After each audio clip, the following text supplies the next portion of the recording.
Plus ফার্নিচারটা হচ্ছে বর্তমানে smart furniture তৈরি করে না, যেগুলো আপনার মালয়েশিয়ান উড বা আমাদের দেশি কাঠের ডিজাইন করে যেগুলো, তত ধরনের ফার্নিচার আছে। ঠিক আছে, এখন তো সব ধরনের ফার্নিচারই আপনার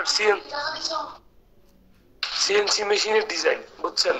বর্তমানে যত ফার্নিচার কোম্পানি আছে, আক্তার বলেন, ব্রাদার্স বলেন, তারপরে হাটিল বলেন, হ্যাঁ, এগুলা সবই হচ্ছে সিএনসি তে ডিজাইন করে বর্তমানে, আধুনিক ডিজাইনেবল যে ফার্নিচার করে। তো এটার আপনার যে পোস্টার, কিন্তু এটা কিন্তু এক্সিকিউটিভ প্রোডাকশন আমি দেখছি। তো এটা হচ্ছে আপনার মূলত প্রোডাকশন ইঞ্জিনিয়ার হিসেবে কিন্তু আপনাকে ওখানে নিবে তারা। এক্সিকিউটিভ প্রোডাকশন মানে আপনার পুরো ফ্লোর, পুরো একটা ফ্লোরের ফার্নিচারের যে প্রোডাকশন ইয়া থাকবে, ডিমান্ড থাকবে, এখানে যারা লোকজন থাকবে, স্টক যারা রেডি করবে, যারা ফার্নিচার বা এই এই এটা ডিমান্ডেবল বা ইস্যু কোটেশন অনুযায়ী যে ডেলিভারি দিবে, হয়তোবা আপনার টোটাল সাইডটাই দেখা লাগতে পারে।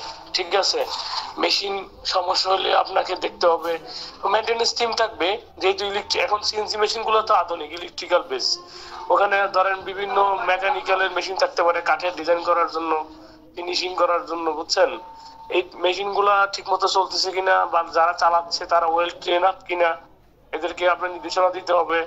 তারপরে ধরেন ফার্নিচার কতটুক মানে কতগুলা ডিমান্ড ছিল আর কতগুলা ডেলিভারি দেওয়ার মতো অবস্থায় আছে, এই জিনিসগুলো হয়তো আপনাকে রেকর্ড করতে হবে, আপডেট দিতে হবে। আপনার অধীনে যারা থাকবে, আপনার ফার্নিচারের আপনার যে প্রোডাকশন ফ্লোরের অধীনে, আপনার অধীনে যারা যে লোকগুলো থাকবে, এদের রেসপন্সিবিলিটি আপনার নিতে হবে। ওয়ার্কাররা ঠিক মতো সেফটি মেনে কাজ করতেছে কিনা বা কোনো ফ্লোরে অ্যাক্সিডেন্ট হয়েছে কিনা, এই সব টোটাল জিনিসগুলা আপনাকে মেনটেন করতে হবে, মনিটরিং করতে হবে, বুঝছেন?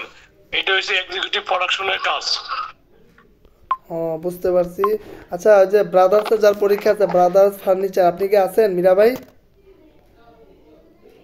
হ্যাঁ দুলাল ভাই, আমি একটু কথা বলতাম। কে?